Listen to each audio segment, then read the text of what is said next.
Yes, I'm audible. Ayush, Ayushi, Arpit. Yes, sir. Okay, good. So up to last class हमने vector start कर दिया था, unit vectors हमने discuss किया था. यूनिट वेक्टर्स के बाद नेक्स्ट है addition and subtraction of vectors in polar form. Polar form भी हमने डिस्कस किया था. पोलर फॉर्म मींस वेक्टर्स के बीच में एंगल गिवन होगा, that's polar form. Parallelogram law का मैंने स्टेटमेंट लिखवा दिया था आप लोगों को. No, sir. Okay. So next is addition of vectors in polar form. Addition of vectors. पहले क्या बोला? Sorry. सर इससे पहले आपने क्या बोला? एंगल्स के लिए वेक्टर है.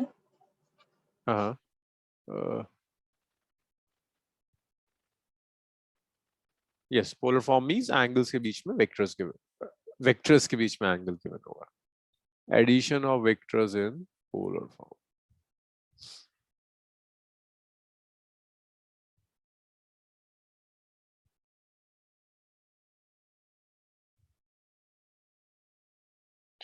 So polar form में हम कई laws use करते हैं. First law आप जो use कर सकते हैं, that's parallelogram law.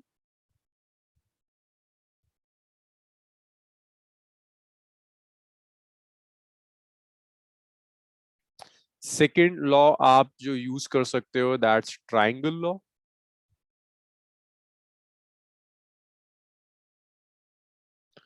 Third जो आप use कर सकते हैं, that's polygon law.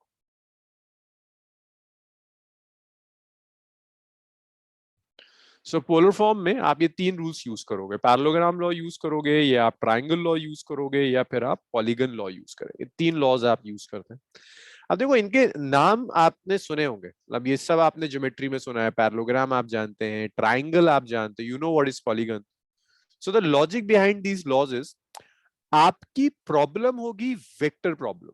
लाइक आपको पता होगा कि आपको दो वेक्टर्स दिए हुए हैं and you are suppose to calculate the resultant vector. Resultant vector means sum of vectors.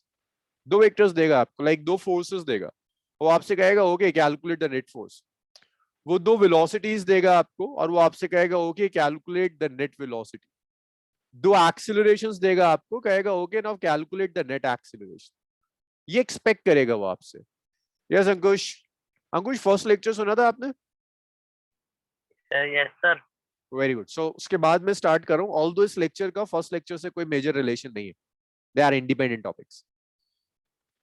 सो यहां आपका जो मोटिव होगा ना, using parallelogram law, triangle law and polygon law, the motive is to get the net vector. कई forces, कई velocities, कई displacements को add करने के बाद जो नेट डिस्प्लेसमेंट, नेट वेलोसिटी आएगा, वो आपको कैलकुलेट करना है. अब क्या मतलब है पैरेललोग्राम, ट्रायंगल, पॉलीगन? मींस आप पैरेललोग्राम लॉ में पैरेललोग्राम की ज्योमेट्री यूज करेंगे दो वेक्टर्स को ऐड करने के लिए. ट्रायंगल लॉ में you will use the geometry of triangle to add two vectors. In polygon law you will use the geometry of polygon to add two vectors. तो आप दो वेक्टर्स को ऐड करने के लिए ज्योमेट्री यूज करेंगे, class 10 तक की geometry. That's why the name parallelogram law, triangle law, polygon law. मैं दोबारा से रिपीट कर रहा हूं. ये नेम्स के पीछे का लॉजिक क्या है? आपको करना क्या है? आपको वेक्टर्स को ऐड करना. To add vectors, if you are using the geometry of parallelogram, then we would say it's parallelogram law. To add two vectors, if I am using the geometry of a triangle, then it's triangle. If I am using the geometry of a polygon, then it's polygon law of vector addition. So let's start with the parallelogram law.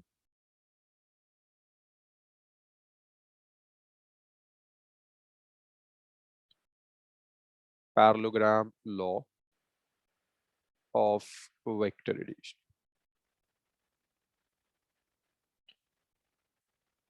Parallelogram law of vector addition.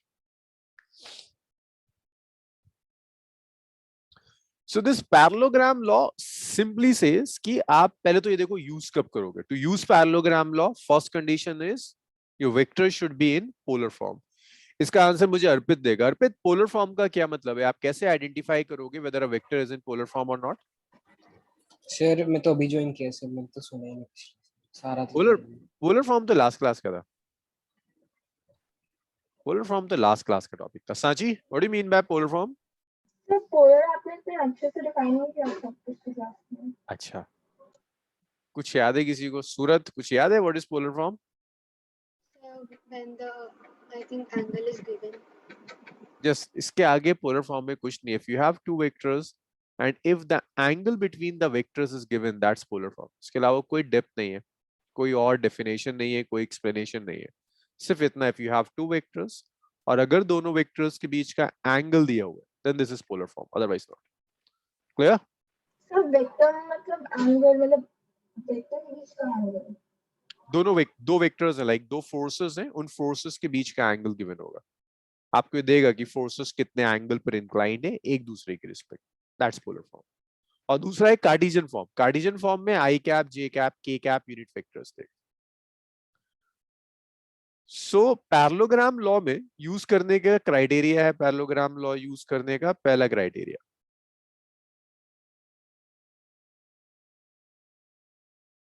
First criteria, it's valid only for two vectors. को आप तभी use कर सकते हैं when you have two vectors. दो से ज्यादा vectors के लिए आप पैरेललोग्राम लॉ यूज नहीं करेंगे। तो इसको ऐसे लिखोगे, it can add only two vectors at a time.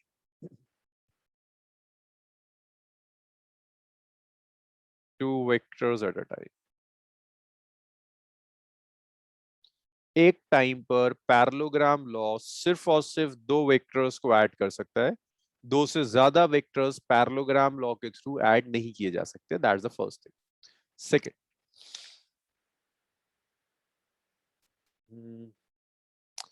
आपके जो दो वेक्टर्स होने चाहिए जिन्हें आप पैरेललोग्राम लॉ के थ्रू ऐड करोगे, they should be coinitial. Coinitial means both the vectors should have same starting point. Vectors should have same starting point.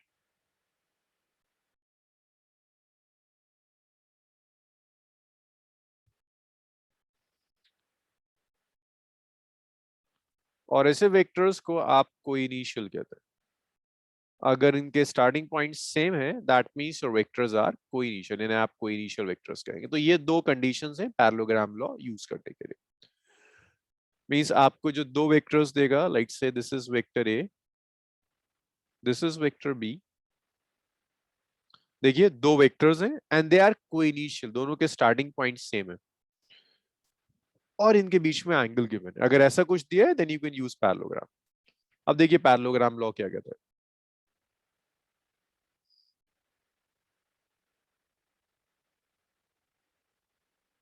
If two vectors acting at a point are represented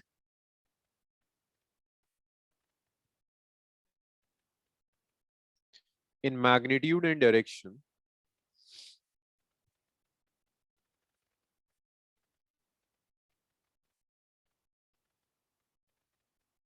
by sides of parallelogram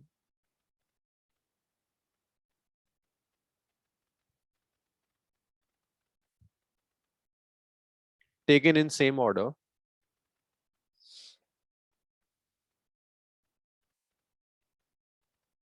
then their resultant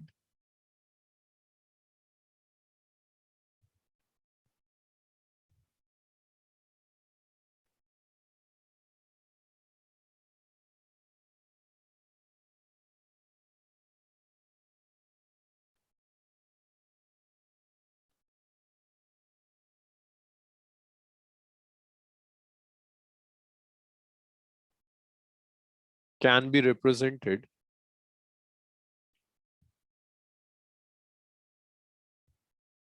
by diagonal of parallelogram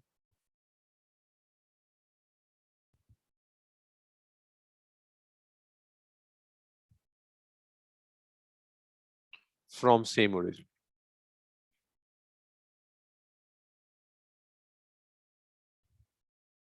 So अगर दो vectors हैं किसी एक point पर act कर रहे हैं, उन्हें आपने मैग्नीट्यूड और डायरेक्शन में रिप्रेजेंट किया by the sides of parallelogram, same origin से आप ड्रॉ कर रहे हैं, तो रिजल्टेंट को आप रिप्रेजेंट कर सकते हैं by the diagonal of parallelogram, उसी ओरिजिन से। सो देखिए, यू हैव टू वेक्टर्स, एक वेक्टर ए है और एक वेक्टर बी है। मैं आपसे कहता हूं वेक्टर ए और बी को ऐड कर दीजिए। वेक्टर ए और बी को आपने ऐड कर दिया। जब आप दो वेक्टर्स को ऐड करोगे तो एक थर्ड वेक्टर आएगा which is known as result, है ना, रिजल्ट ही तो होगा दो को ऐड करके। We call this as resultant vector. Resultant vector is simply the sum of two vectors. Sum of two forces is a resultant force. Sum of two velocities is a resultant velocity. अब ये जो आप addition use कर रहे हो, this is vector addition. This addition is vector addition. ये algebraic addition नहीं है, ये आपका यूजुअल एल्जेब्रिक एडिशन नहीं है। This is your vector addition. इस वेक्टर एडिशन को सॉल्व करने के कई स्टेप्स हैं। 3 स्टेप्स होते हैं इस वेक्टर एडिशन को सॉल्व करने के लिए। First step is geometrical construction.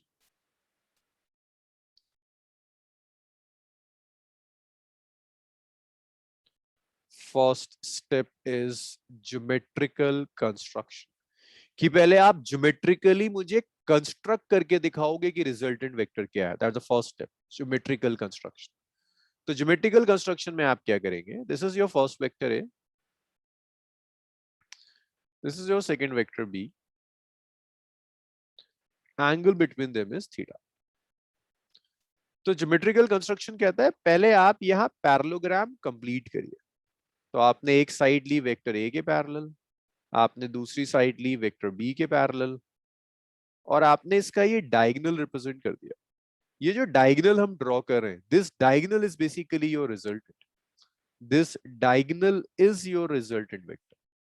जो रिजल्टेंट वेक्टर आप कैलकुलेट करना चाहते हो, that resultant is this diagonal. This is vector A,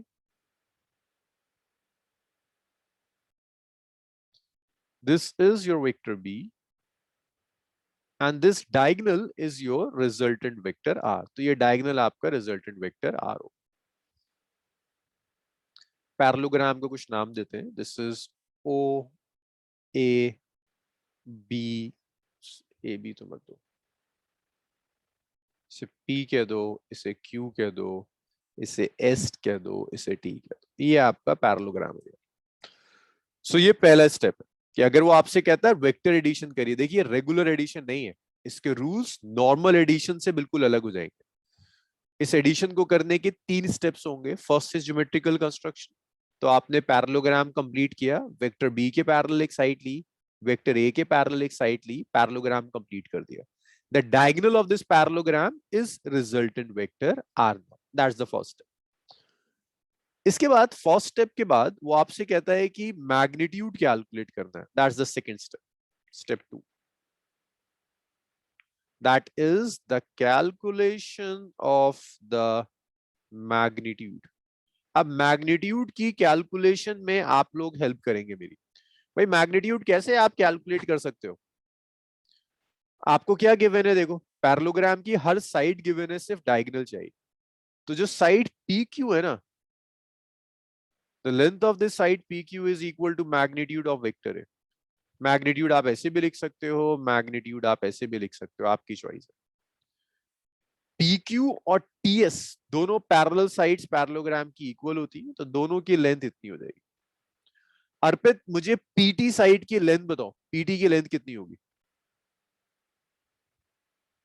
Arpit length of the side PT। Sir B. It's equal to B और magnitude of B। Sir magnitude. Magnitude of B। Sanchi PT side की length और किस side की equal होगी? SQ। SQ है ना, QS लिख देता हूं। इसे मैं कहता हूं फर्स्ट इक्वेशन, इसे मैं कहता हूं सेकंड इक्वेशन। और जो रिजल्टेंट है, that resultant is the diagonal which is PS R और its magnitude of R। That's equation number 3। रोशनी इन सब में क्या है जो अननोन है? लाइक क्या हमें कैलकुलेट करना है? What is unknown in all these sides?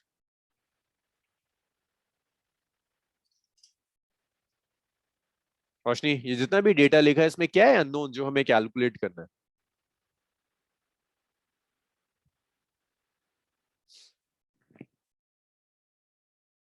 Surat, unknown term क्या है जो हमें कैलकुलेट करनी है out of all the sides?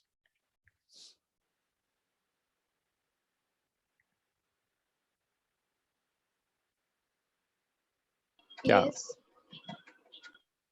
PS है ना? The diagonal is unknown. You're supposed to calculate diagonal, the resultant. तो अननोन तो सारी है, मतलब सारी साइड्स ही अननोन है। नहीं देखो, वेक्टर ए का मैग्नीट्यूड गिवन है, दैट मींस PQ का मैग्नीट्यूड, PQ साइड की लेंथ दी है, TS साइड की लेंथ दी है, which is equal to the magnitude of vector है। B गिवन वेक्टर है, मींस यू नो PT और QS की length equal to magnitude of vector B। आपको रिजल्टेंट कैलकुलेट करना है, इसीलिए मैं कह रहा हूं only PS is unknown. Clear है? ओके सर, तो फिर वो आर रिजल्टेंट के लिए हो रहा है कि उसको जी, निकालना है। रिजल्ट, हमें रिजल्टेंट कैलकुलेट करना है। अच्छा रोशनी, कुछ याद है क्लास 9th या 10th में डायगोनल ऑफ पैरेललोग्राम आप कैलकुलेट करते हैं, कुछ याद है कोई formula for the diagonal of parallelogram? नहीं याद है? क्लास 9th और 10th में होता है शायद, एक क्वेश्चन होता है आरडी शर्मा में जहां वो डायगोनल कैलकुलेट करवाता है। Yes sir. तो बिल्कुल मैं उसी चीज को रिपीट करूंगा, वो आपसे कह रहा है रिजल्टेंट कैलकुलेट करो, बट मैं इस प्रॉब्लम को ऐसे फ्रेम कर रहा हूं, मैं आपसे कहता हूं पैरेललोग्राम का डायगोनल कैलकुलेट करो। तो वो कैलकुलेशन जो आपने क्लास 9th या क्लास 10th में की होगी, या मे बी शायद उससे जूनियर क्लासेस में, मैं उसी कैलकुलेशन को रिपीट करूंगा। भूल जाओगे हम वेक्टर कर रहे हैं, ऐसे याद रखो कि मैंने आपको एक पैरेललोग्राम दे दिया क्लास 10th में, साइड्स गिवन है, एंगल गिवन है साइड्स के बीच का, मैं आपसे कहता हूं मुझे डायगोनल कैलकुलेट कीजिए, सिर्फ ये सिंपल सी कैलकुलेशन कर। So for this simple calculation पहला जो स्टेप होगा, आप इस साइड को आगे एक्सटेंड कर दो, आप S से एक नॉर्मल ड्रॉप कर दीजिए, ये आपने नॉर्मल ड्रॉप कर दिया, यहां आपने नॉर्मल ड्रॉप किया, इसको मैं N कह देता हूं। तो अगर आप ढंग से देखोगे तो PNS is right angle triangle. इस राइट एंगल ट्राइंगल में आपको PQ तो नोन है, A है, आपको किसी तरह से QN कैलकुलेट करना है। देखो अगर ये एंगल थीटा है तो ये एंगल भी थीटा होगा, कोरस्पॉन्डिंग एंगल। मैं कुछ चीजें ना कैलकुलेट करता हूं in triangle PNS।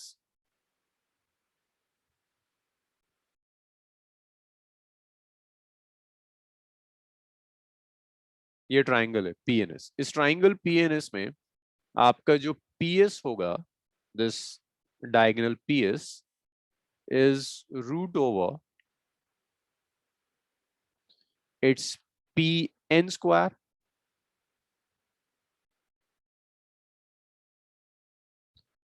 plus SN square। आप PN को लिख सकते हैं it's root over it's PQ plus QN square plus SN square। That is equation number 4। PS is R, PQ known है इट्स A। अब सिर्फ एक काम करना है, किसी तरह से QN कैलकुलेट करना है और SN कैलकुलेट करना है। मुझे आयुषी बताओ कि फॉर QN मैं कौन सा राइट एंगल ट्राइंगल यूज कर सकता हूं? मुझे QN कैलकुलेट करना है आयुषी, कौन सा right angle triangle most appropriate होगा?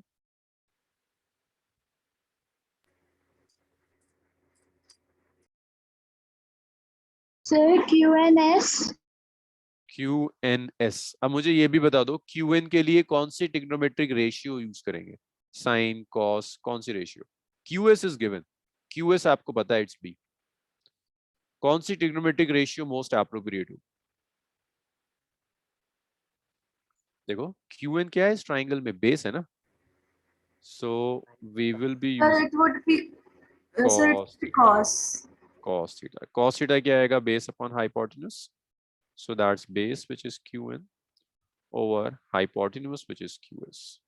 So we have cos theta which is equal to base which is QN divided by hypotenuse which is B। So आप यहां से लिख सकते हो कि जो QN होगा that QN is B cos theta now। That's equation number 5। After QN मुझे SN चाहिए, सांची SN के लिए बताओ ट्राइंगल कौन सा यूज करेंगे और ट्रिग्नोमेट्रिक रेशियो कौन सी प्रेफर करेंगे? सांची। सो SN के लिए हम SPN ट्रायंगल यूज कर सकते हैं। SQN है ना? Yes sir, SQN। और ट्रिग्नोमेट्रिक रेशियो कौन सी? परपेंडिकुलर बाय साइन यूज कर सकते हैं। साइन यूज कर सकते हैं। सो यहाँ भी फिर से मैं ट्राइंगल QNS यूज कर रहा हूँ और मैं साइन थीटा यूज कर रहा हूँ। Sine theta is perpendicular which is SN, hypotenuse which is QS. So sin theta is SN divided by B. So आपका SN हो गया, it's B sin theta. That's equation number 6. अब यहाँ देखो, PS आपको पता है, PS R है, PQ आपको पता है, PQ is A, QN और SN भी आ गया। तो एक काम करते हैं, इक्वेशन नंबर 1 2 3 5 6 सब 4 में रख देते हैं, सारा सब्स्टिट्यूशन करते हैं। Substituting equation number 1 2 3 5 6 in 4। तो अगर मैं सब्स्टिट्यूट करूंगा, देखो PS की जगह I will substitute R, PQ की जगह I will substitute A, B cos theta आएगा इट्स होल स्क्वायर। देखो ये था ना QN, and how much is QN? That's B cos theta. Then SN is B sin theta plus it's B sin theta का whole square. So R is root over A square plus B square cos square theta plus it's 2AB cos theta plus B square sin square theta. अब देखो B square cos square theta and B square sin square theta. You can take B square as common. When you take B square as common, it's root over it's A square plus B square is common, so that's cos square theta plus sin square theta plus it's 2AB cos theta. So cos square theta plus sin square theta is 1. तो आप इसको लिख सकते हो कि R जो होगा that's root over it's A square, it's B square, it's 2AB cos theta. A square plus B square plus 2AB cos theta, ये आपका रिजल्टेंट वेक्टर R आ गया।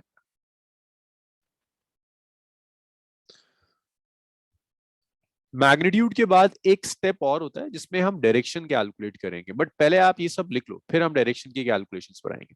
इसे लिखिए और जो भी आपके डाउट्स हैं मुझे बताते जाओ, we can discuss those doubts also.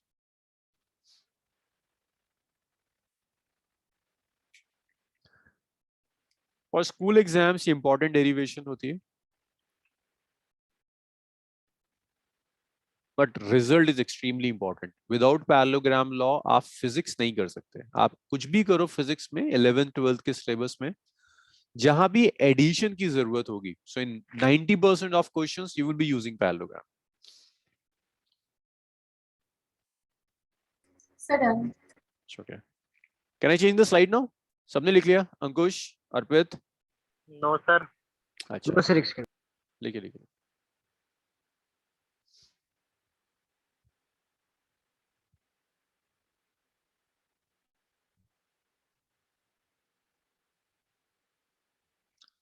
After few lectures मैं डेफिनेशंस की स्लाइड शेयर करूंगा, यू कैन टेक स्क्रीनशॉट्स, क्योंकि हमें थोड़ा सा ना स्पीड अप भी करना होता है।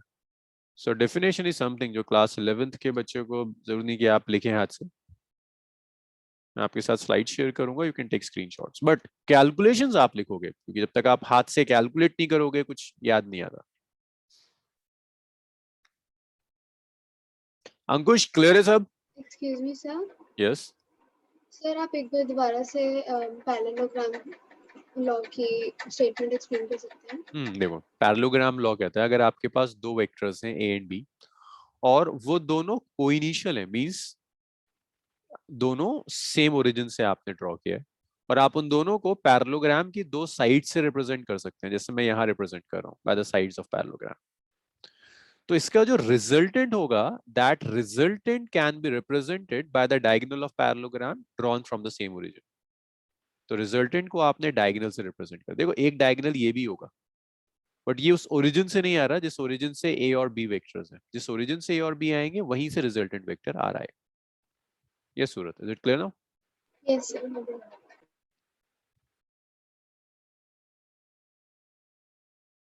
Sir, it Ankush, can I change the slide? Yes, sir. और ये कैलकुलेशंस कोशिश करो कि आप खुद करो। इस टाइप की कैलकुलेशंस बहुत आएंगी आगे फिजिक्स में। जहां आप अटक जाओ वहां रेफरेंस के लिए आप व्हाइट बोर्ड देंगे और कोई स्टेप ऐसा है जो नहीं समझ में आ रहा तो मुझसे फिर डिस्कस करो। ऐसा नहीं होगा कि ये कैलकुलेशन आज खत्म हो जाएगी दोबारा नहीं आएगी, ये बार बार आएगी। जो स्टेप अटके वहां मुझसे आप दोबारा डिस्कस कर दीजिए।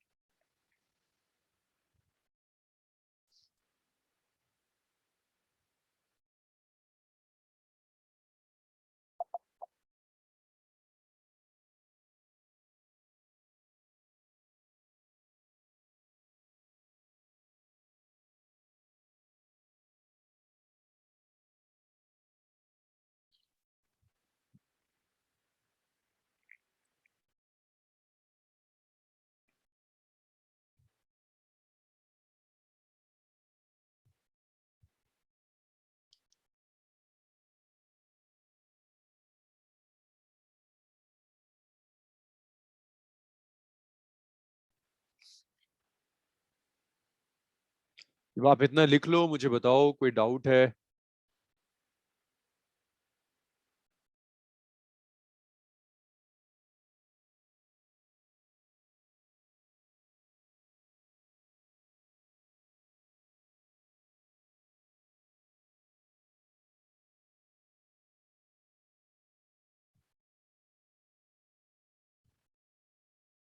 Sir, done.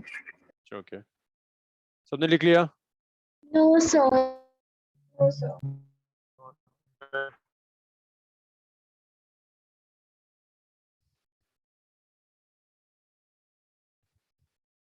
जो लोग इतना लिख चुके हैं ना, नेक्स्ट स्टेप में आप खुद सब्स्टिट्यूट करो। यू नो पी क्यू कितना है, क्यू एन कितना है, एस एन कितना है, पी एस कितना है, कैलकुलेशंस आगे बढ़ाइए।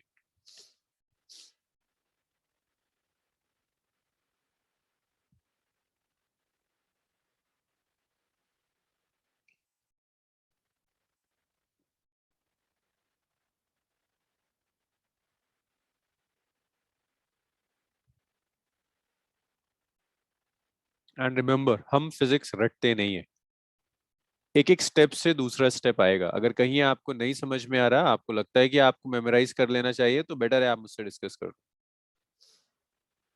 और कुछ भी नया नहीं हो रहा है, मैं जस्ट आपको साइड्स गिवन है पैरेललोग्राम की, मैं आपको डायगोनल कैलकुलेट करना सिखा रहा हूँ।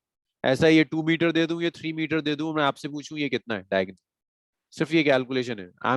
मुझे याद है कि ये आर डी शर्मा में थी, मैं कभी मैथ्स पढ़ाता था तो मुझे याद है ये आर डी शर्मा के अंदर 9th या 10th में कहीं ये कैलकुलेशन होती थी कि डायगोनल पूछ लेता है। ज्योमेट्री जितनी तुमने क्लास 10 तक पढ़ी है ना, उसके अलावा आप कुछ नया नहीं पढ़ो, सारी वही ज्योमेट्री है जो आप यूज करते हो।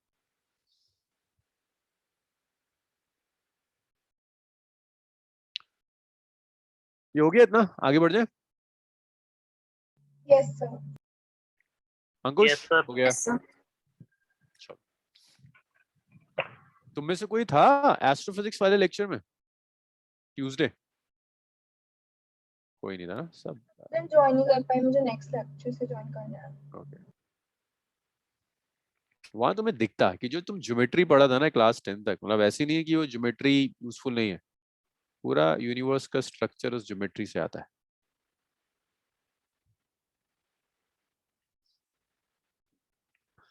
अच्छा, अब मैंने आपको ज्योमेट्रिकली ड्रॉ करके दिखा दिया रिजल्टेंट वेक्टर कैसे दिखेगा, मैग्नीट्यूड दिखा दिया, अब भी कुछ मिसिंग है। आप सोच सकते हो क्या मिसिंग है अभी भी? कुछ मिस है, अभी कुछ कंप्लीट नहीं हुआ, एक स्टेप और है, कुछ और भी इंफॉर्मेशन चाहिए वेक्टर के लिए। कौन सोचेगा? अर्पित सोचेगा। अर्पित, वेक्टर में मैग्नीट्यूड के साथ और क्या होता है जो मिस हो रहा है? Unit vector. नहीं नहीं नहीं, अगर मैं कह रहा हूँ एक क्वांटिटी है वेक्टर, तो उसमें क्या? डायरेक्शन। डायरेक्शन है ना, मैग्नीट्यूड के साथ साथ उस क्वांटिटी में डायरेक्शन भी होना चाहिए। तो मुझे देखो, यहां तक लिख लिया ना आप लोगों ने? कैलकुलेट करें डायरेक्शन अब।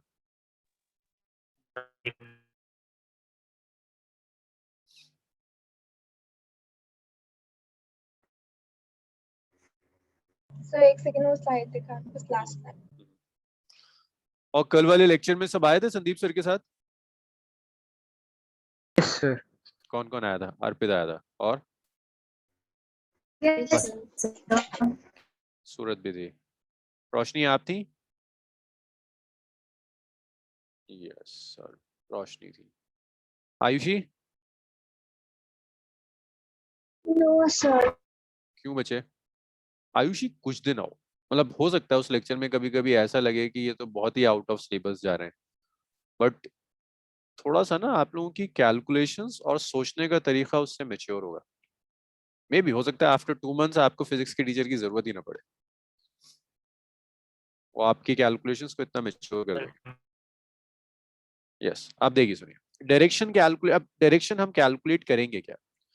पहले समझो डायरेक्शन हम बताते कैसे। अगर मैं आपसे कह रहा हूं ये ईस्ट है और ये नॉर्थ है, आपसे कहता हूँ एक बॉडी है जो कि ईस्ट से 30 डिग्री के एंगल पर जा रही है, तो क्या डायरेक्शन मिल गया अंकुश? अगर मैंने कहा एक बॉडी है उसके ऊपर मैंने फोर्स लगाई है 30 डिग्री विद ईस्ट, तो क्या डायरेक्शन मिल गया? सो डायरेक्शन के लिए इंपॉर्टेंट क्या है? एक रेफरेंस, और रेफरेंस के साथ एंगल। एक रेफरेंस डायरेक्शन इंपॉर्टेंट है, और उस रेफरेंस डायरेक्शन के साथ अगर आपको एंगल गिवन है, दैट मींस आप वेक्टर का डायरेक्शन जानते हो। अब ये जो रेफरेंस है ना, ये हमेशा ईस्ट नहीं होगा। ऐसा भी हो सकता है मैं आपसे कहूं कि एक वेक्टर ए है और मैं जो फोर्स लगा रहा हूं ना वो वेक्टर ए के साथ 20 डिग्री एंगल पर लगा रहा हूं। सांची, क्या फोर्स का डायरेक्शन मिला? अगर मैं आप कैसे कहता हूं वेक्टर ए से फोर्स 20 डिग्री पर इंक्लाइंड है, क्या डायरेक्शन ऑफ फोर्स मिल गया?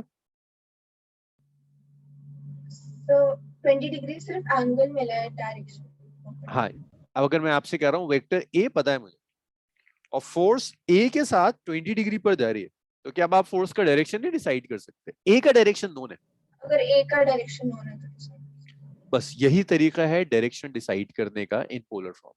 आपको जो वेक्टर्स दिए हुए हैं वो रेफरेंसेस हैं। जैसे यहां पर वेक्टर ए और वेक्टर बी आपको दिया हुआ है, both A and B are references, these are given directions. ये भी गिवन डायरेक्शन है और ये भी गिवन डायरेक्शन, दोनों गिवन डायरेक्शंस।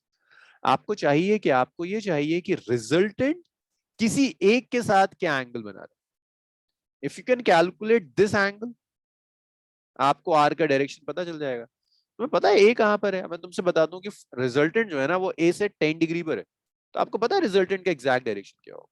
सो वो डायरेक्शन के लिए you need this angle beta, you need this tan beta. अब ये टैन बीटा आप कैलकुलेट कैसे करोगे? टैन बीटा कैलकुलेट करने के लिए we can use this triangle PNS in triangle PNS. Triangle PNS में टैन बीटा देखो कितना है। टैन बीटा होता है परपेंडिकुलर अपॉन बेस। मुझे बीटा चाहिए ना, तो बीटा कैलकुलेट करने के लिए मैं टैन बीटा कैलकुलेट कर लेता हूँ। Through tan beta we can easily calculate beta. Tan beta होगा क्या? Perpendicular upon base. How much is perpendicular? That is SN. How much is base? That's PN. So that's SN over PN. PN को आप क्या लिख सकते हैं? P Q plus Q N. It's P Q plus Q N. So आप कुछ equations को नाम दे दो, 4 5 6 हो गई, इसको आप 7 कह दो, इसे आप 8 कह दो। अब आपको एस एन, पी क्यू और क्यू एन चाहिए। एस एन हमने कैलकुलेट किया था, देखो यहाँ इक्वेशन नंबर 6 में, क्यू एन था 5 में, और पी क्यू था 1 में। तो देखो ये जो एस एन है, पी क्यू जो है, इस पी क्यू को आप क्या लिख सकते हैं?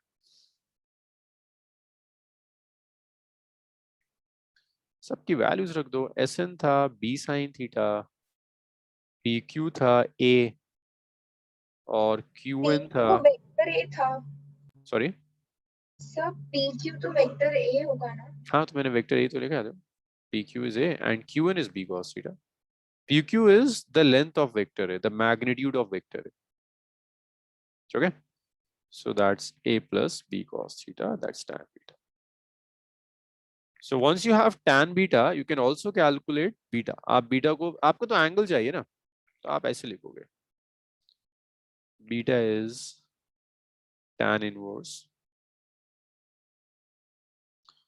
b sin theta over a plus b cos theta. तो ऐसे आप बीटा लिखेंगे, beta is tan inverse b sin theta over a plus b cos theta. अब ये इनवर्स क्या है, ये भी हम डिस्कस करते हैं, इनवर्स ट्रिग्नोमेट्रिक फंक्शंस क्या होते हैं. बट ये बताओ, यहां तक क्लियर हुआ? एंगल कैसे निकालोगे? Yes sir. तो ये वेक्टर के लिए हमने डायरेक्शन निकाल लिया ना, रिजल्टेंट वेक्टर के लिए। रिजल्टेंट वेक्टर के लिए this is direction of resultant vector. और रिजल्टेंट वेक्टर ये था जो हमारा लास्ट इक्वेशन में निकला, under root A square. Yes yes yes yes, this is the resultant vector. Sir like इसमें तो हमको एंगल कैलकुलेट कर रहे हैं पर हमको डायरेक्शन समझ नहीं आया। एंगल ही तो डायरेक्शन देगा. मतलब अगर तुम्हें ईस्ट पता है अर्पित, है ना, और मैं कहता हूँ ईस्ट से 10 डिग्री पर फोर्स लगा दो, क्या फोर्स का डायरेक्शन मिल गया? हाँ अर्पित, अगर मैं तुमसे कहता हूँ फोर्स अप्लाई, हाँ ईस्ट पता है हमें। हाँ भी सुन, तो ईस्ट पता है ना. अगर मैं तुमसे कहूँ ईस्ट की जगह मैं कहता हूँ एक वेक्टर ए पता है, दैट्स नोन वेक्टर, पता है इसका डायरेक्शन, इस नोन वेक्टर से 10 डिग्री पर फोर्स लगा दो, डायरेक्शन मिल जाएगा। मिल जाएगा. Yes sir. बस ऐसे ही पता चल रहा है. होता है आदमी डायरेक्शन बताता है कि भाई इस गली में आगे जाके राइट साइड में मुड़ जाना, डायरेक्शन बताई तो रहा है उसने, कोई ईस्ट वेस्ट नॉर्थ साउथ थोड़ा ना बताया उसने, आपको रेफरेंस बता दिया. उसने कहा ये जो लेन जा रही है लोन आपका रेफरेंस है, इस रेफरेंस से सीधे हाथ पे मुड़ जाओ, राइट साइड में चले जाओ. तो उस Yes, लेन sir. को उसने रेफरेंस माना, उसने कहा 90 डिग्री पे मुड़ जाओ. तो यहाँ आपने रेफरेंस वेक्टर ए को माना और आपने कहा वेक्टर ए के साथ बीटा एंगल बना दो. लिखिए तो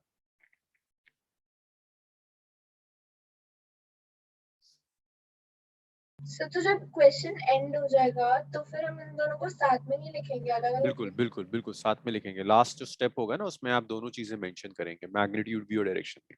आप ऐसे लिखोगे, magnitude is some R at an angle of beta with respect to vector A. अभी एक एग्जांपल मैं लिखूंगा, वहां क्लियर आ जाएगा. यहां तक हो गया? Yes sir. Okay, now let's see कि inverse trigonometric functions किसे कहते हैं. What are inverse trigonometric functions? Although ये maths का टॉपिक है, but थोड़ा सा आपको आइडिया होना चाहिए inverse trigonometric functions, क्योंकि मैं inverse trigonometric function बहुत यूज करूंगा वेक्टर्स में. But inverse trigonometric functions calculation में नहीं, सिर्फ रिप्रेजेंटेशन में यूज होंगे, सिर्फ रिप्रेजेंट करने के लिए. इसकी कोई कैलकुलेशन आप फिजिक्स में यूज नहीं करेंगे. तो इनवर्स ट्रिग्नोमेट्रिक फंक्शंस का मतलब है, लेट्स से मैंने आपको ये लिख कर दिया कि tan beta is equal to 1 लिख दिया, ये tan बीटा की वैल्यू लिख दी. यहां से मैं आपसे कहता हूं बीटा कैलकुलेट करो, कितना होगा बीटा? tan में 1 कब आता है अंकुश? अंकुश tan बीटा 1 है तो बीटा के एंगल की वैल्यू क्या होगी? Ayushi, if tan beta is 1, how much is beta? Sir, 90 degree. नहीं, 45. sin 45 होना, sin 90 तो इनफाइनाइट हो जाएगा, tan 90 तो इनफाइनाइट हो जाएगा. tan beta is 1, so beta is 45 degree. अब इसको आप ऐसे लिख सकते हैं कि इंटरमीडिएट स्टेप लिख सकते हैं. आप लिख सकते हैं beta is tan inverse 1. tan inverse 1 लिखने का मतलब है कि बीटा वो एंगल है जिस पर्टिकुलर एंगल के लिए tan बीटा 1 आता है, so that beta is 45 degree. अब इसमें एक मिसकंसेप्शन होता है, आप लोग कई बार इसको ऐसे समझते हो, मैं लिख रहा हूँ ना tan बीटा, इसको लिखकर कहीं काट देना. आप में से कुछ लोग लिखते हैं अच्छा बीटा होगा 1/10 और इस 1/10 को मैंने ऐसे लिख दिया tan इनवर्स 1 कर दिया. ऐसा नहीं हो रहा, लाइक 1/tan कुछ नहीं है, tan विदाउट एंगल कुछ नहीं होता। It's a type of function just like tan beta, एक और फंक्शन है tan इनवर्स बीटा। सो tan इनवर्स 1 लिखने का मतलब है beta is that particular angle for which tan beta is 1, so that angle is 45 degree most probably.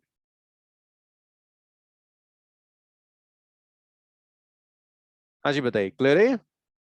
Sir एक और बार repeat कर दो। देखो tan बीटा 1 दिया हुआ है, मैं आपसे कहता हूँ बीटा कैलकुलेट कीजिए, तो आप इसको ऐसे लिखोगे बीटा इज tan इनवर्स 1।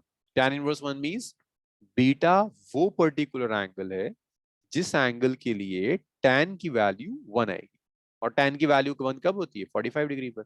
एक और एग्जांपल देखो, मैं आपसे कहता हूँ tan बीटा है √3, बीटा कैलकुलेट करो, तो आप ऐसे लिखोगे, आप लिखोगे बीटा इज tan इनवर्स √3। √3 कब आता है tan में? 60 डिग्री। इसी तरह से नॉट जस्ट tan, मैं आपसे कहीं हो सकता है मैं आपसे कहूं कि भाई मेरे पास sin थीटा है and comes out to be half. सूरत, नेक्स्ट स्टेप क्या होगा if sin theta is half?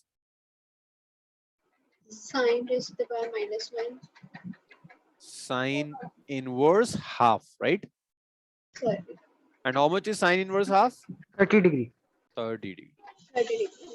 बस ये आपका सिंपल सा, इसके आगे ट्रिग्नोमेट्रिक फंक्शंस में होता तो बहुत कुछ है, लेकिन आप यूज सिर्फ रिप्रेजेंटेशन पर्पस के लिए करें। फायदा क्या है? मान लीजिए मैं आपसे कहता हूँ tan बीटा की जो वैल्यू है ना दैट्स 3.69, तुम्हें नहीं पता कौन सा एंगल है, तो तुम सिंपल इसको ऐसे छोड़ दो, beta is tan inverse 3.69, that's it. कोई स्टैंडर्ड वैल्यू तो है नहीं जिसके लिए आपको पता होगा कि एंगल क्या है, आप बस यही छोड़ दीजिए, 90 के आसपास होगा कहीं कुछ, बस को यही छोड़ दो, 3.69 है। तो सर मतलब हम डायरेक्टली इसकी वैल्यू देख के हम एंगल बता ही सकते हैं मतलब उसमें। अगर आपको नोन पता है, अगर ये तो 3.69 तो नहीं पता ना tan में कब आता है। जैसे अगर √3 आए 1/2 से हाँ हाँ, एग्जांपल। तब तो आप लिख सकते हैं, अदरवाइज आप यहाँ छोड़ दीजिए, दैट्स एनफ। तो मुझे नहीं पता यार tan बीटा में ये कब आएगा, तो मैंने उसको बीटा इज tan इनवर्स छोड़ दिया। लिखिए, फर्स्ट एग्जाम्पल करते हैं पैरेललोग्राम लॉ पर। तो फर्स्ट न्यूमेरिकल तो मैं कर दूंगा, स्ट्रेट फॉरवर्ड होगा, सेकंड वाला भी स्ट्रेट फॉरवर्ड होगा, वो आप करोगे, फिर थर्ड से हम चीजों को कॉम्प्लिकेटेड करना शुरू करेंगे। ये लिख लो, हो जाए तो मुझे बताओ, change slide. Try to finish parallelogram law today. Vectors should not take more than 5 और extreme 6 lectures। 6 लेक्चर तक तो वेक्टर कंप्लीट हो जाना चाहिए, अदरवाइज फिर एक्स्ट्रा क्लास लेनी पड़ेगी। Sir can you turn to previous slide for a second? Yes yes yes.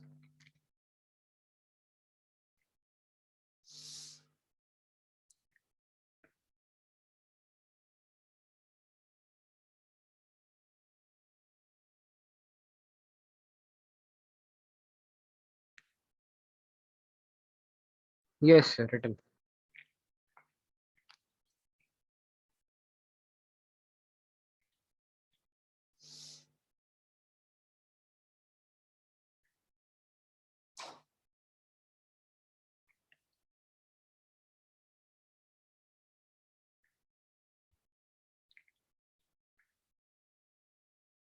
Yes, can I change the slide now?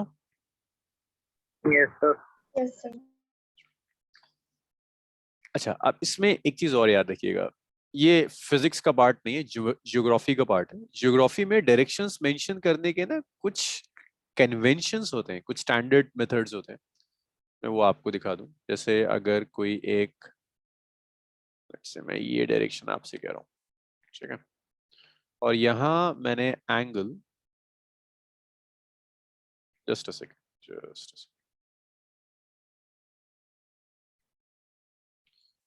मैंने आपको ये पर्टिकुलर एंगल दे दिया θ1।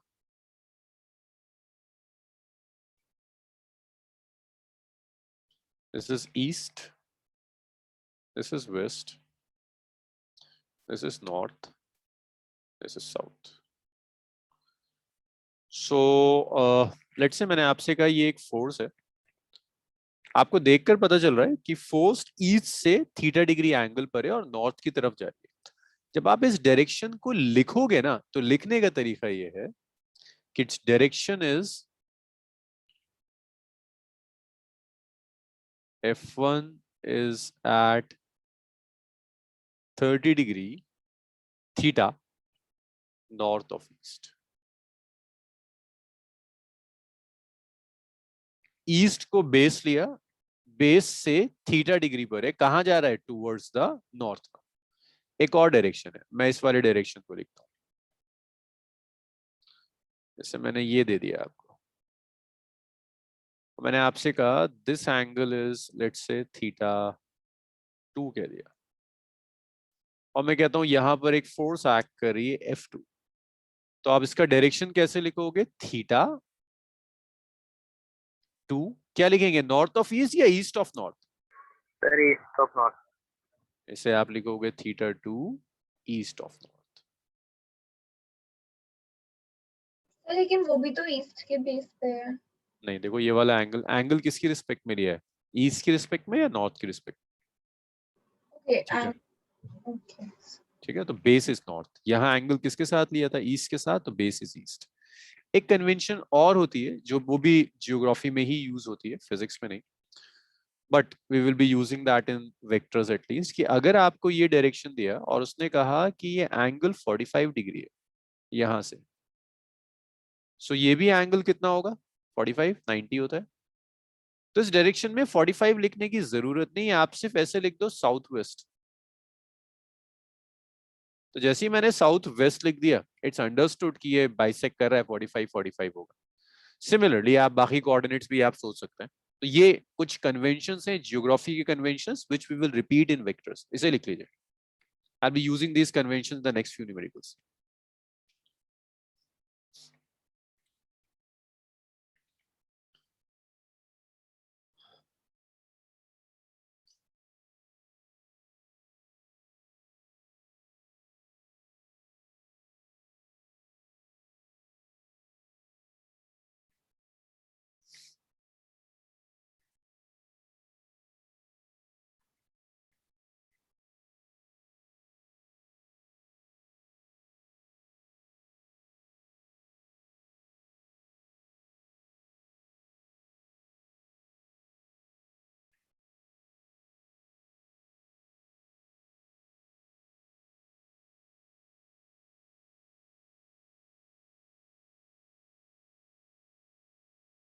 यस, चेंज कर दूं slide?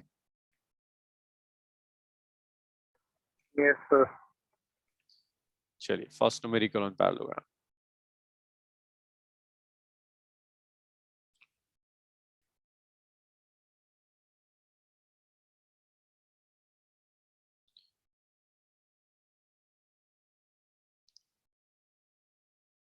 To forces F1 and F2। अब देखो, जरूरी नहीं कि फोर्सेस हो, it could be velocity, it could be displacement, electric fields हो सकती हैं, मैग्नेटिक फील्ड्स हो सकती हैं, कोई भी वेक्टर होगा। F1 and F2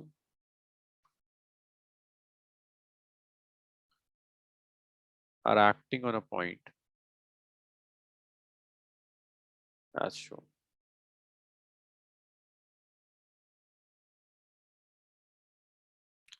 Calculate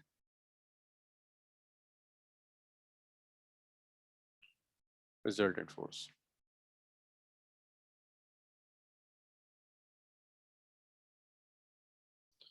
So ये मैंने आपको ड्रॉ करके दिया हुआ है। This is east, this is northwest.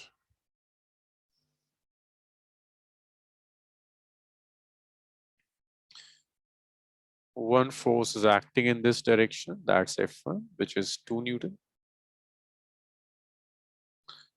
Another force is acting in this direction. This is F2, which is 1 Newton. And angle between them is 30 degree. आपको net force calculate करनी है, कैलकुलेट करना है, ऐड करना है। सो फर्स्ट थिंग इज कि net force 1 + 2 = 3 नहीं होगी। वेक्टर्स एल्जेब्रिकली ऐड नहीं होते। अगर ये 3 होता तो पूरा पैरेललोग्राम लॉ डिराइव करने की जरूरत ही नहीं। सो पहला आंसर यही है कि 3 नहीं होगा, डायरेक्टली ऐड नहीं होगा, आपको पैरेललोग्राम लॉ यूज करना होगा। तो first step is you will complete a parallelogram. आप पैरेललोग्राम कंप्लीट कीजिए।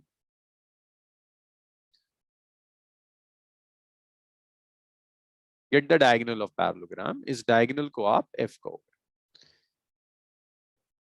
आपको रिजल्टेंट वेक्टर का रिलेशन पता है a square b square 2ab cos theta, तो आप देखो इसके बाद अपना बीटा डिफाइन कर दो यहीं पर, या रुक जाओ बीटा बाद में ही करेंगे। तो रिजल्टेंट फोर्स F चाहिए which is vector sum of F1 plus F2. So जो resultant force होगी, that resultant force can be written as its root over F1 square plus F2 square plus 2F1 F2 cos 30 या cos 60 ले लेते हैं, जरा calculations easy हो जाएगी। 60 ले लेते हैं, एटलीस्ट मैग्नीट्यूड की कैलकुलेशन इजी हो जाएगी।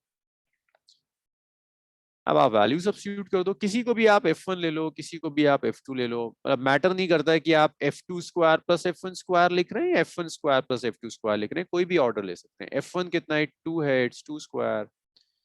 f2 कितना है 1 है, 1 square. 2 into f1 which is 2, f2 which is 1, cos 60 which is half, ये कैंसिल। ये आ गया 4 5 और ये 6 7। Excuse me, sir. Yes sir ये सेकंड स्टेप समझ नहीं आया, इसमें आपने ब्रैकेट ओपन करा फिर उसके बाद क्या किया? मैं ब्रैकेट ओपन नहीं किया, मैंने तो सिर्फ ये रिलेशन डायरेक्टली यूज किया, ये वाला। तो सर जो वो f square plus f1 square वो वाला, हाँ ये वाला देखो, रिजल्टेंट फोर्स चाहिए ना, रिलेशन क्या था a square plus b square plus 2ab cos theta. तो a को मैंने f1 ले लिया, b को मैंने f2 ले लिया, सो f1 square f2 square 2f1 f2 cos angle 60 degree दिया। सो तो फिर ये फॉर्मूला निकला था जो आपने जी ये बताया। फॉर्मूला, यस, इस फॉर्मूले को आप यूज करेंगे to get the magnitude of result. ठीक है, तो यहाँ f1 लिखा f2 लिखा, तो ये आपका मैग्नीट्यूड मिल जाएगा आपको यहाँ से। It's root 7 newton is the magnitude. देख रहे हो डायरेक्टली ऐड करके 3 आ रहा था, मैग्नीट्यूड 3 नहीं है।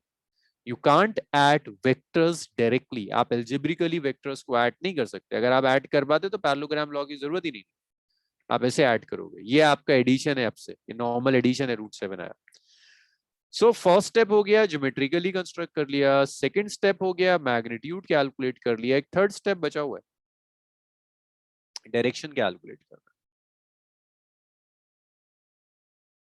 Now, to get the direction हम क्या कर सकते हैं, आप ये वाला जो एंगल है, आप किसी तरह से ये एंगल कैलकुलेट कर low beta.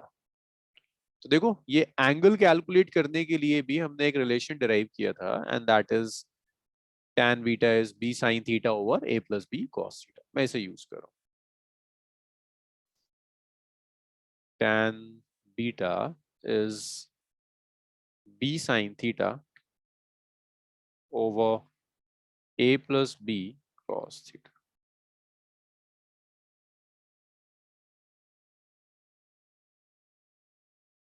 b sin theta over a plus b cos theta। now अब आपको सिर्फ ये डिसाइड करना है कि इसमें कौन सा वेक्टर a है और कौन सा वेक्टर b है।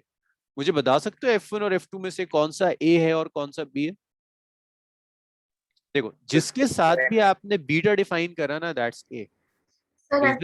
A and f2 is b। Yes, क्योंकि जब भी हम रिलेशंस ये जो हमने ड्राइव किया था, the beta that we have defined is with respect to a, तो जिसके साथ भी आप बीटा ले रहे हो that will be a। So this is your vector a and this is your vector b। so a is f1 and b is f2, तो आप ऐसे लिखोगे f2 sin theta which is sin 60, a which is f1 plus b which is f2 cos 60। आप values रख दीजिए। f2 कितना है 1, sin 60 कितना है √3/2, f1 कितना है 2, f2 है 1, cos 60 है हाफ। सो ये आया आपका tan बीटा आ गया √3/2। अब स्पेस चाहिए मुझे थोड़ी सी और।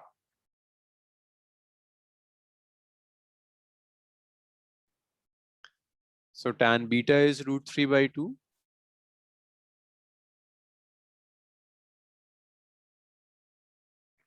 divided और ये आ गया 2 + ½ which is 5/2.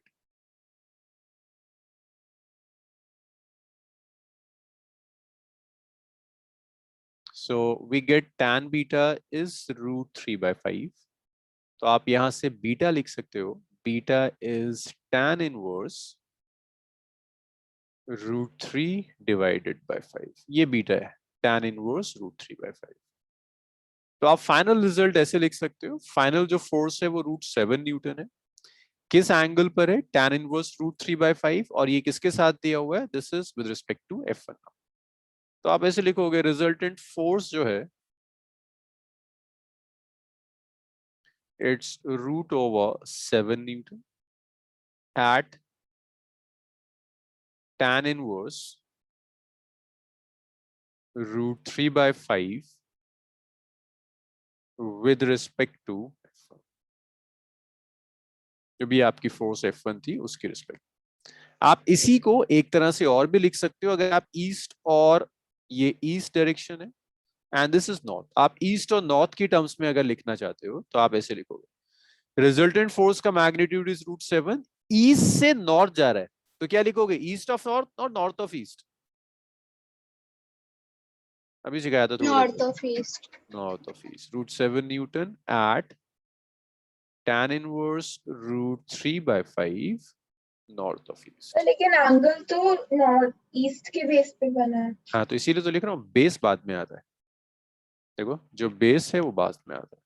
Sir east of north नहीं होगा? नहीं नहीं, देखो ये क्या लिखा था, ये वाला एंगल थीटा. बेस बाद में लेना मतलब? हाँ मतलब बेस तो बाद में लिखोगे ना, जिसकी रिस्पेक्ट में लिख रहे हो.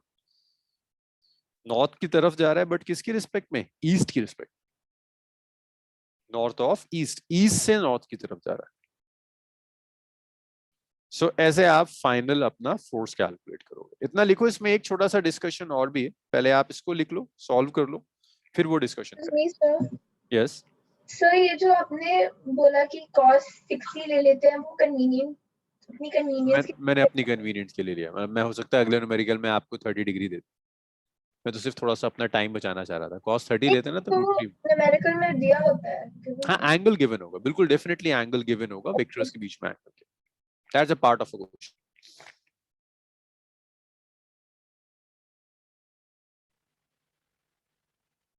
Excuse me sir.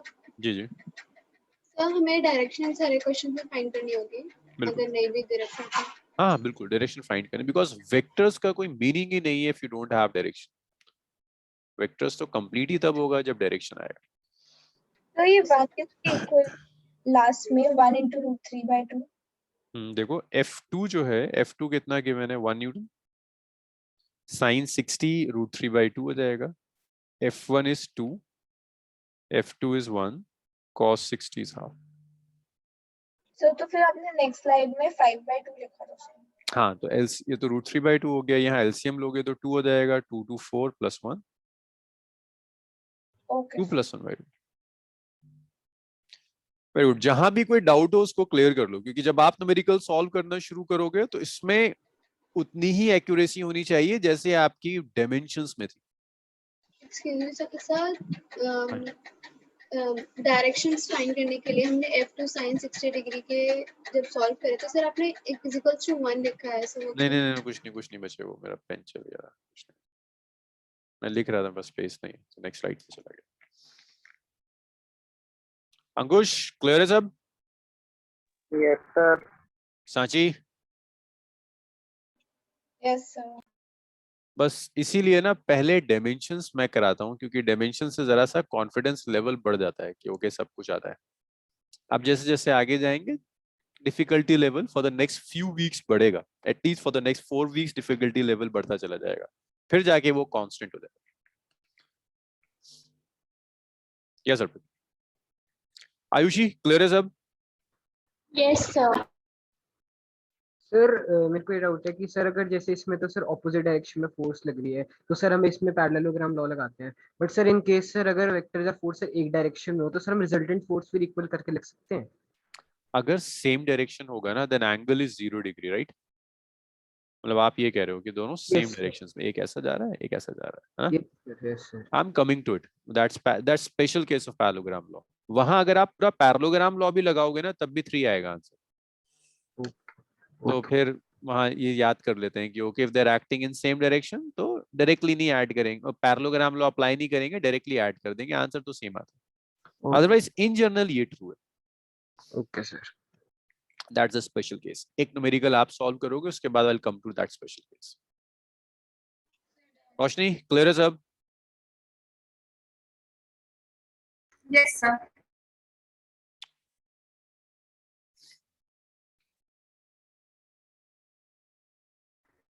So can you show the next slide?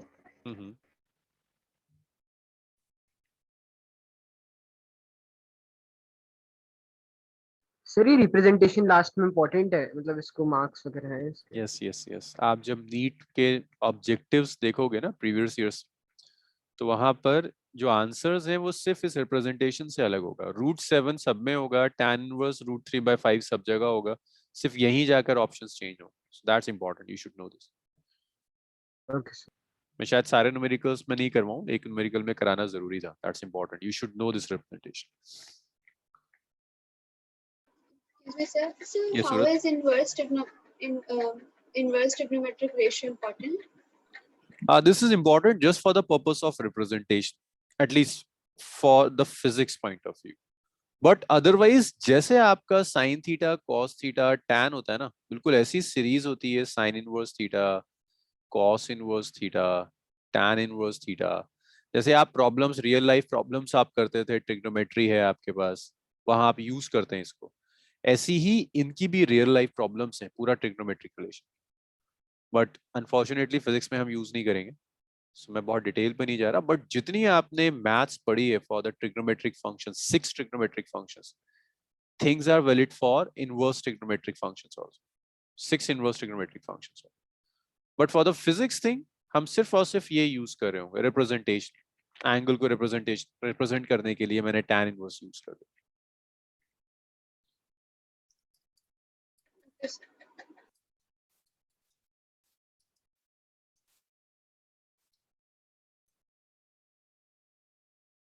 एक न्यूमेरिकल आप खुद करोगे, उसके बाद फिर मैं सॉल्व करना शुरू करूँ। फिर कुछ स्पेशल केसेस करेंगे, कोशिश करते हैं आज के लेक्चर में एटलीस्ट स्पेशल केसेस हो जाएं, ताकि नेक्स्ट क्लास में सिर्फ पैरेललोग्राम लॉ के 4-5 टफ न्यूमेरिकल्स होते हैं वो हम सॉल्व करें। Then parallelogram law is over.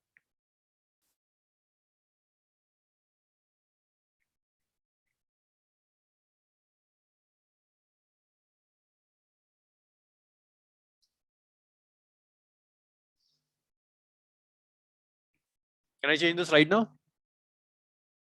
Yes, sir. Yes, sir. Okay. Next thing.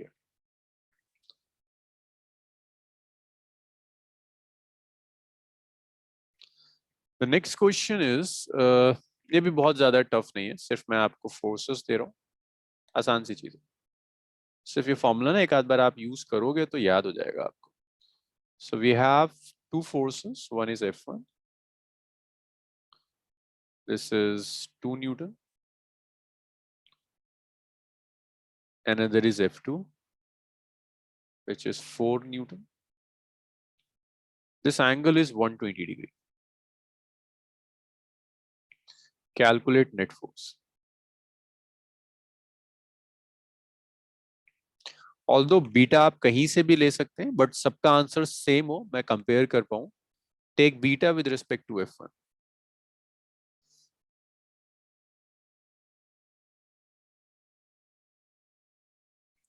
अब इसमें आपको कुछ चीजों की जरूरत पड़ेगी जो शायद आपको याद ना हो। cos 120 degree is -12। इसे लिख लीजिएगा, कहीं याद रखिएगा, ये यूज होगा बहुत frequently. So with respect to F1 तो क्या मतलब हुआ? आप जब बीटा लोगे किसी वेक्टर के साथ लोगे ना, तो आप बीटा F1 के साथ लेना। Sine 120 degree is √3/2। ये जो आपने बीटा लिया था ना, ये वाला वेक्टर बीटा, ये मैंने F1 के साथ लिया था, आप बीटा F2 के साथ भी ले सकते थे। तो मैं यही बता रहा हूँ कि यहाँ जो बीटा लेना आप F1 के साथ लीजिएगा। करिए सॉल्व।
सर डायरेक्शन के साथ भेजना है।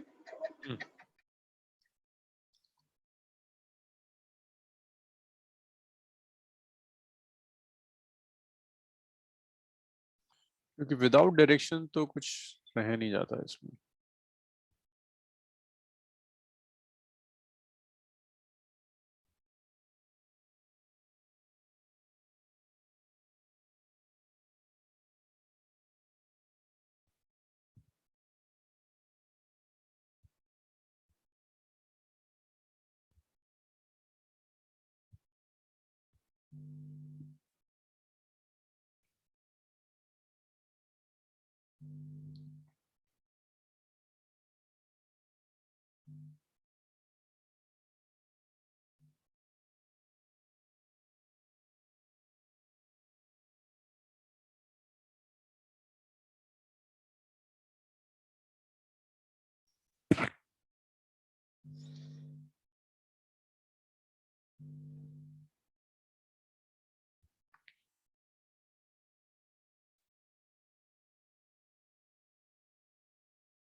कुछ नहीं, आंसर नहीं आया भाई, मैं फैकल्टी हूं।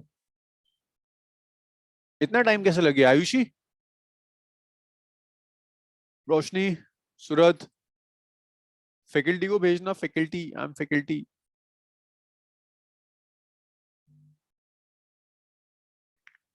भाई ये बहुत क्लियर होना चाहिए parallelogram law. This is your normal addition,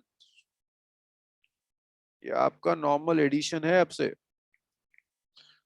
अर्पित का है, ओके।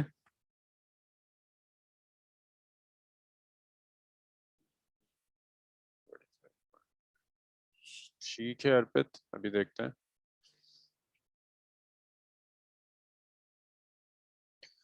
रोशनी का भी आया, सबका अलग अलग आ रहा है बहुत। ठीक है रोशनी।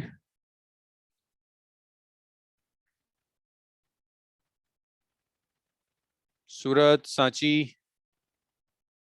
अर्पित का मिला मुझे, रोशनी का मिला है। आयुषी, तो मैं टाइप कर रही हूँ।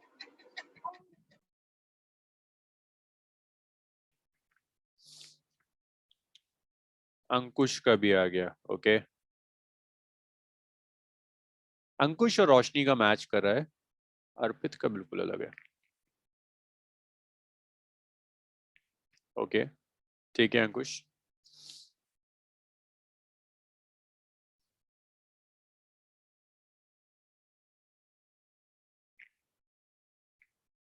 चलो आयुषी, आया आंसर? सांची, या मैं सॉल्व करना शुरू करूं? 3 बच्चों का तो आ गया। सूरत इज टाइपिंग।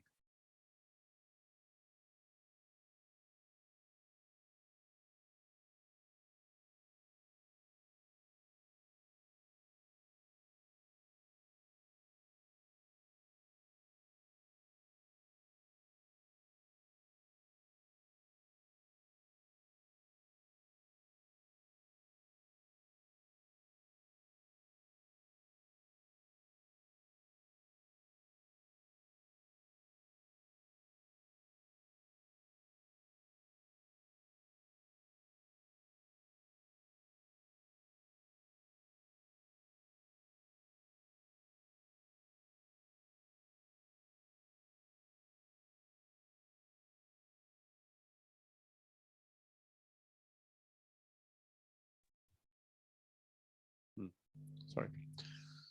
सो जो फोर्सेस थी आपके पास, सर मैंने भेज दिया। ओके भेज दिया आपने। मैं जरा सा लॉग आउट हो गया था।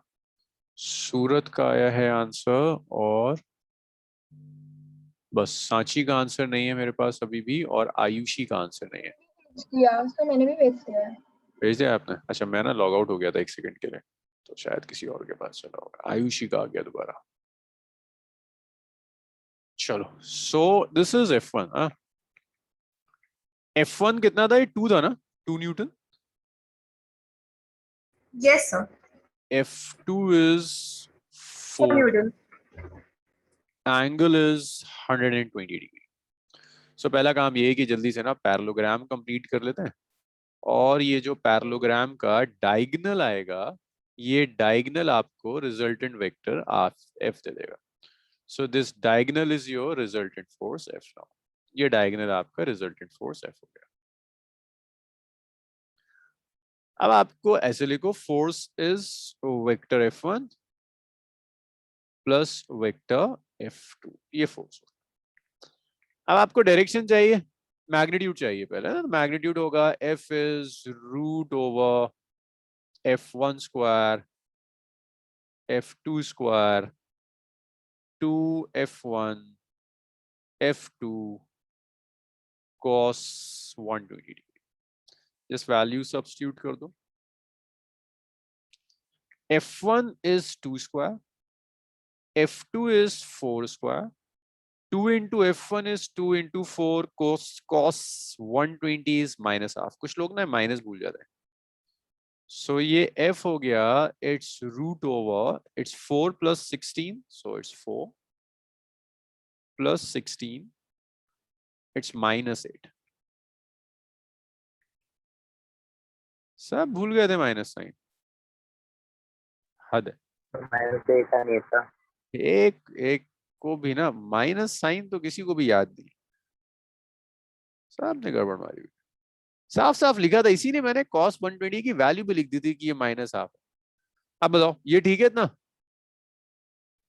Yes, हाँ sir. भाई, यहाँ तक क्लियर है? किसी एक का भी सही नहीं है, बहुत गलत बात है। साहब ने कुछ ना कुछ गड़बड़ मारी हुई है। अब डायरेक्शन, चलो देखें डायरेक्शन किसका सही है। इसके साथ मैंने लेने को कहा था beta. So we have tan beta which is b sin theta over a plus b cos theta। Sachi, out of F1 and F2 which one is A? Yes, Sachi, out of F1 and F2 which vector is A and which one is B? So F1 is A and F2 is B. F1 is A and F2 is B, right? Good. So tan beta is F2 sin 120 divided by A, which is F1 plus B, which is F2, it's cos 120। So now we have tan beta, which is F2, which is 4, sin 120 is root 3 by 2 divided by F1, which is 2, F2, which is 4, cos 120, which is minus half। So now I have tan beta is root 3 into root 3, 4 को cancel करूंगा 2 हो जाएगा, it's 2 minus 2, perfect। Tan beta is 2 root 3 by 0। Tan beta is infinite, beta is 90 degree। ये clear है? किसी एक करना, direction ठीक था ना, मैग्नीट्यूड ठीक था, पता नहीं क्या करते हो तुम लोग। अभी अब ठीक है सब? Yes Yes. सर। क्यों क्यों इतनी गलतियां हो रही थी सबसे? मतलब एक दो से होती तो मेरे समझ में आता है कि चलो एक आध गड़बड़ कर रहा था, सब एक से ही गड़बड़ कर रहे थे। दूसरा न्यूमेरिकल तो तुम ठीक कर लेते हो। चलो खैर, ये क्लियर हुआ। अब ये क्लियर हुआ ये रूल? Yes, sir. सर हो गया। डाउट्स बताओ मुझे, कहां पर कुछ तो डाउट्स हैं जिसकी वजह से आप गलत कर रहे हो, मुझे वो डाउट्स बताओ। सर वो साइन नहीं करते थे दोनों बार में। सर वो लगा था ऐसी मिस्टेक हो गया होगा आपसे, इसलिए ध्यान अच्छा। नहीं दिया तो साइन को। अच्छा, बाकी सब आता है, सब सीखता। सांची, रोशनी, मेथड में Yes, कहीं कोई sir. प्रॉब्लम नहीं है? No, sir, मेथड में कहीं प्रॉब्लम नहीं थी, बस इसमें कैलकुलेशन। अब थोड़ा सा ना टफ करते हैं, लाइक मैं सोच रहा था मैं केसेस करा दूं, बट आप लोग ये नहीं सीख पाए, तो इसी पर कुछ न्यूमेरिकल्स और करते हैं, चीजों को थोड़ा सा टफ करते हैं। तो ये तो आपसे कोई नहीं पूछेगा। और ये समझो, this is your normal addition now. Class 10 तक आप जैसे वेक्टर्स जो भी फिजिकल क्वांटिटीज को ऐड करते थे ना, आज आज से आप ऐसे ऐड करोगे। ये तो बिल्कुल रट जाना चाहिए, इसके बिना आप नहीं कर सकते। 12th नहीं होगी, 11th आगे नहीं होगा। ओके, एक क्वेश्चन और दे दो।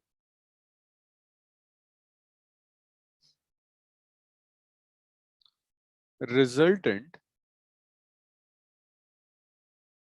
of two vectors of equal magnitude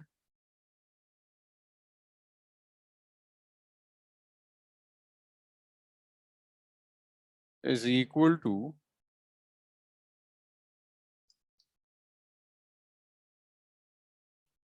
any one of them. तो दो वेक्टर्स हैं, दे हैव इक्वल मैग्नीट्यूड्स। किसी एक का जो रिजल्टेंट का मैग्नीट्यूड है वो किसी एक के मैग्नीट्यूड के इक्वल है। Calculate angle between.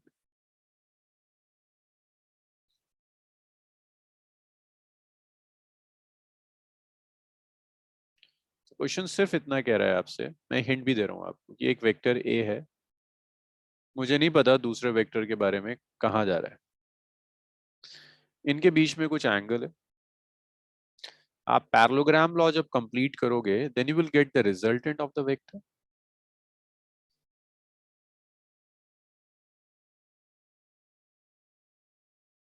This is the resultant of the vector. So आपको ये गिवन है कि वेक्टर ए का मैग्नीट्यूड वेक्टर बी का मैग्नीट्यूड इक्वल है और रिजल्टेंट का मैग्नीट्यूड भी इतना है। मुझे वेक्टर्स के बीच में एंगल चाहिए। Solve it. अब तक तो सब फॉर्मूला बेस्ड कर रहे थे आप, यहां से थोड़ा सा चेंज कर दो। इजी क्वेश्चन है, मतलब 1 मार्कर क्वेश्चन होता है अगर आपके स्कूल में आया तो, और अगर नीट में आया तो इजी क्वेश्चंस में से होगा नीट के।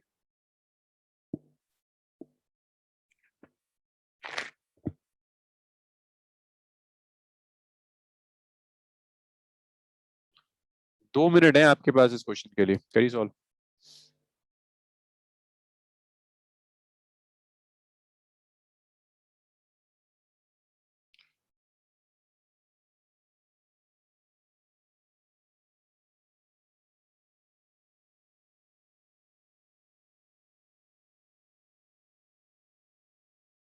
आंसर्स।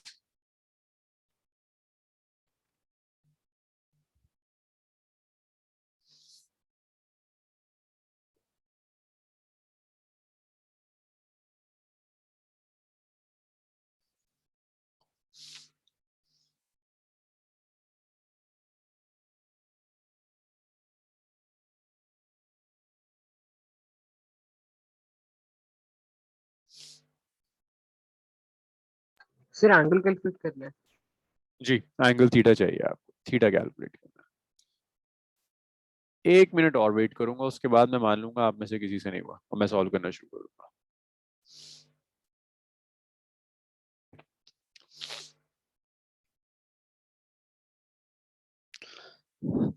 इसके बाद एक और क्वेश्चन आता है, थोड़ा सा वो भी घुमा हुआ है।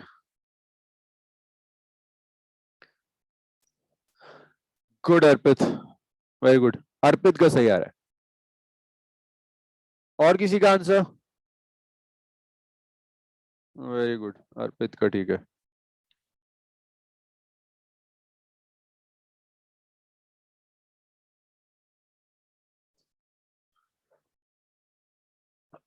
चलो भाई मैं सॉल्व करूं, देखो कितना आसान है।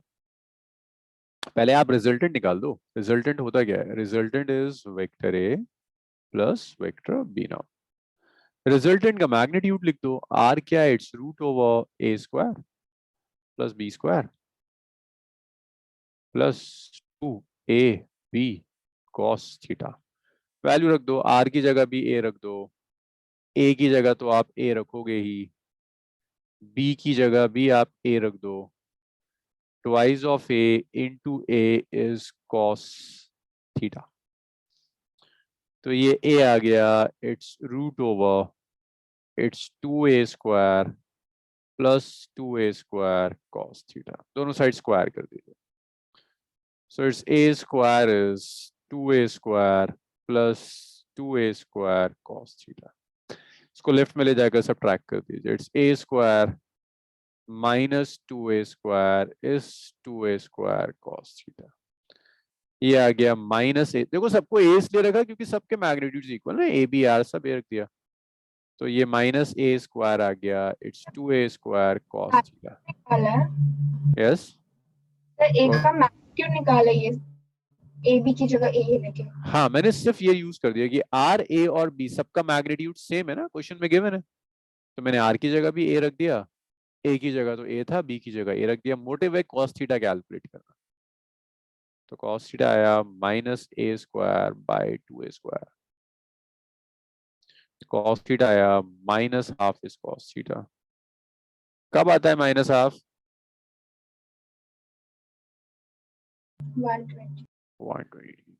So if you have two vectors और उन्हें आप 120 डिग्री एंगल पर रख दो, तो जो भी रिजल्टेंट का मैग्नीट्यूड होगा वो किसी एक वेक्टर के मैग्नीट्यूड के इक्वल आता है। तो ऐसे आप रिजल्टेंट वेक्टर का मैग्नीट्यूड कैलकुलेट करते हैं, लिख लीजिए।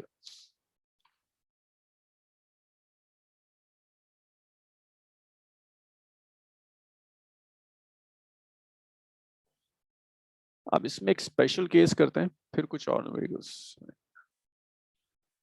अच्छा, एक क्वेश्चन,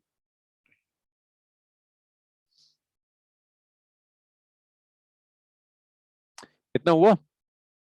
चेंज करूं स्लाइड? Yes. Yes sir. अच्छा, इस संडे भी क्लास होगी। मैंने यूनिट नंबर 1 में पैरेलक्स नहीं कराया था आपको, so for parallax I will take an extra class on Sunday, parallax wind up करेंगे। सो नेक्स्ट क्वेश्चन तो नहीं, स्पेशल केसेस आते हैं इसके बाद कुछ। देखो पैरेललोग्राम लॉ में इसके अलावा कुछ है नहीं, कुछ स्पेशल केसेस हैं जहां आपकी कैलकुलेशंस थोड़ी सी रिड्यूस हो जाए। तो स्पेशल केसेस में फर्स्ट केस आता है case 1, if vectors are parallel.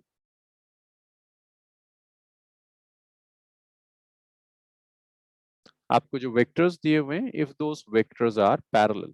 Parallel मैंने सिखाया था आप लोगों को, क्या मतलब होता है पैरेलल वेक्टर्स का?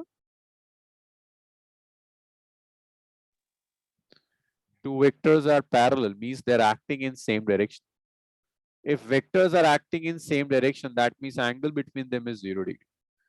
So आपने रिजल्टेंट लिया, इसको ऐसे लिख दिया, r is a square plus b square plus it's 2ab cos 0. See cos 0 is 1. तो देखो पैरेललोग्राम लॉ कितना इजी हो जाएगा। इसको आप cos 0 1 है, so that will be a square plus b square plus twice of ab.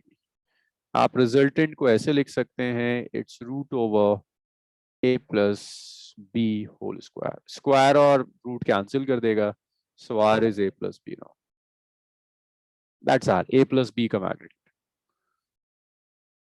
अब कौन आगे? सो ये रिजल्टेंट वेक्टर r है, a का मैग्नीट्यूड लो और b का मैग्नीट्यूड लो, डायरेक्टली ऐड कर दो। तो देखो यहाँ पर अगर वेक्टर्स पैरेलल हैं तो आप सब पैरेललोग्राम लॉ लगाने के बाद भी रिजल्ट क्या आ रहा है कि आप सिंपली दो वेक्टर्स को अलजेब्रिकली ऐड कर दीजिए।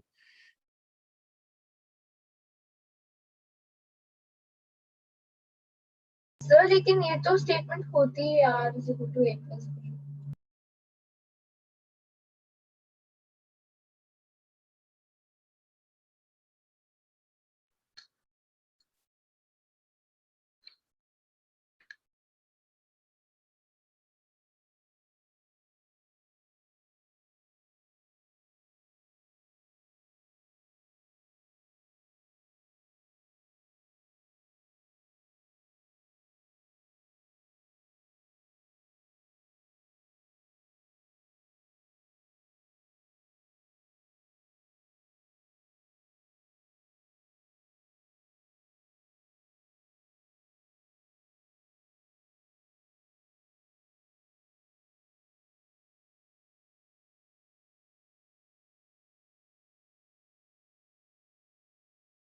So you're not audible. Sorry, आज इसे यहीं छोड़ते हैं, नेक्स्ट क्लास में से कंटिन्यू करेंगे संडे।